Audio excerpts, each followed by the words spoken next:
எல்லோருக்கும் நமஸ்காரம். ஸ்ரீமதி ராமானுஜாய நமகா, ஸ்ரீமதி நிகமாந்த மகா தேசிகாய நமகா. வாயுபுத்திரனின் மகிமைகள் இந்த தலைப்பில் நம்ம சுந்தரகாண்ட தொடர்களை பார்த்துட்ருக்கோம். இது வரைக்கும் நம்ம 45 எபிசோடுகளை முடிச்சிருக்கோம். இன்றைக்கி நம்ம 46வது எபிசோடில் இருக்கோம். எல்லாரும் கதையை கேட்கலாம் வாங்க. ராமன் தன்னை ஆஸ்வாசப்படுத்தி கொள்வதற்காக சற்று நேரம் காத்திருந்தான் அனுமன். பின்பு மெதுவாக அவனை தேற்ற ஆரம்பித்தான். ஐயனே, கலங்காதீங்கோ. உங்களுடைய நல்ல காலம் சீதா மாதா இருக்கிற இடம் இப்போ நமக்கு தெரிஞ்சு போயிடுச்சு.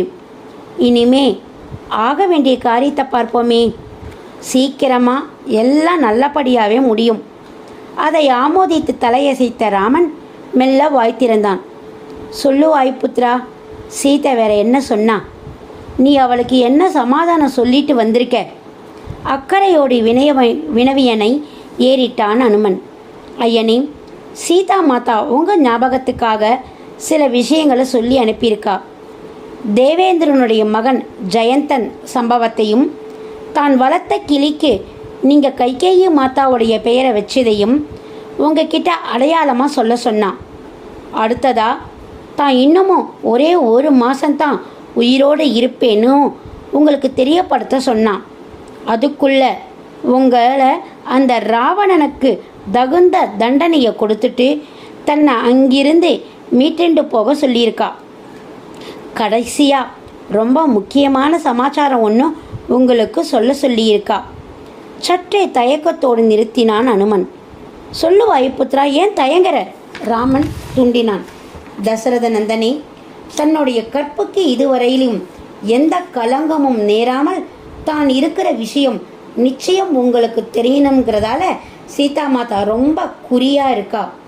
தன்னை கடத்திண்ட போகச்சையும் ராவணனுடைய விரல் கூட தன் மேலே படலைங்கிறத உங்ககிட்ட ஞாபகமாக சொல்ல சொன்னான்.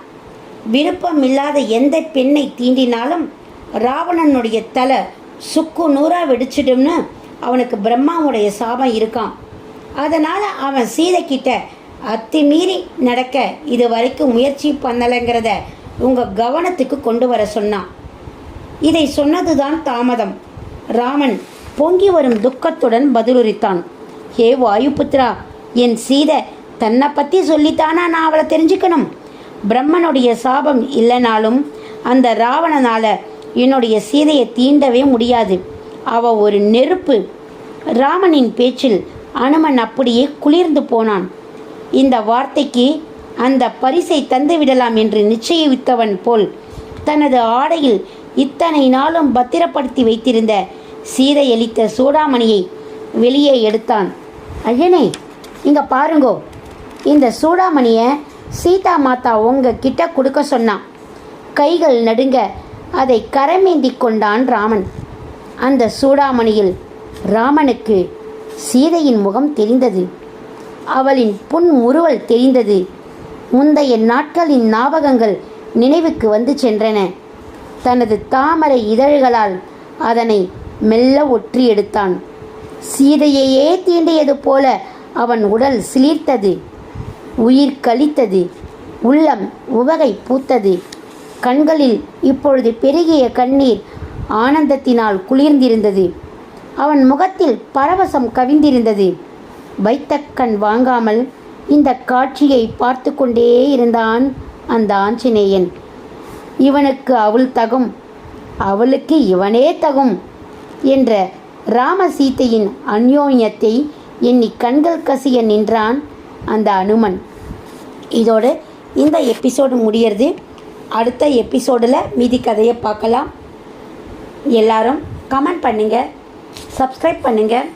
அது மட்டும் இல்லாமல் லைக் பண்ணுங்கள். மிக்க நன்றி. மாலதி ராகவன், காஞ்சிபுரம்.